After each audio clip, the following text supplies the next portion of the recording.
Le secrétaire américain au Trésor Steve Mnuchin et le secrétaire au commerce Wilbur Ross sont bien connus aux États-Unis et au-delà.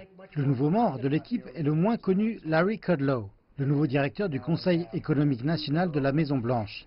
Il a été un officier dans l'administration Reagan, mais est mieux connu pour ses décennies à exposer ses fortes positions sur le libre-échange à la télévision par câble.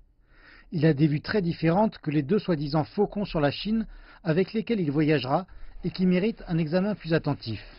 Robert Lighthizer est le représentant au commerce des États-Unis, en charge de négocier les accords commerciaux. Il a gagné de l'expérience sous l'administration Reagan lorsqu'il négociait des accords bilatéraux sur l'acier, l'automobile et les produits agricoles. Il négociait les quotas d'importation japonais. Dans le secteur privé, il a pratiqué le droit commercial international. Il a critiqué l'entrée de la Chine dans l'Organisation mondiale du commerce et plaide pour une approche plus antagoniste avec Beijing. Mon opinion, c'est que nous avons un très grave problème de perte de la propriété intellectuelle. Le plus gros atout de l'économie américaine, c'est notre propriété intellectuelle et notre capacité à générer de la nouvelle propriété intellectuelle. Nous perdons cela au bénéfice de la Chine, d'une manière qui ne reflète pas l'économie réelle.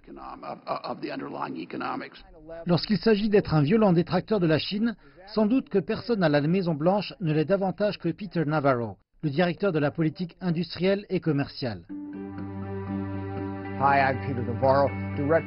Il s'est rendu célèbre grâce à son livre devenu un documentaire, Death by China, Mort par la Chine.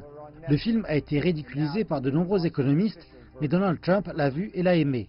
Le documentaire Death by China a été partiellement financé par le géant américain de l'acier, Nucor, à raison d'1 million de dollars. Peter Navarro pense que la Chine est à elle seule responsable du déclin industriel américain. Ses opinions sont à ce point extrêmes qu'il essuie même des critiques sur le réseau télévisé Fox News, pourtant conservateur et pro-Trump. Les industries qui utilisent de l'acier aux États-Unis emploient environ 6,5 millions d'Américains et l'inquiétude porte sur qui sera affecté.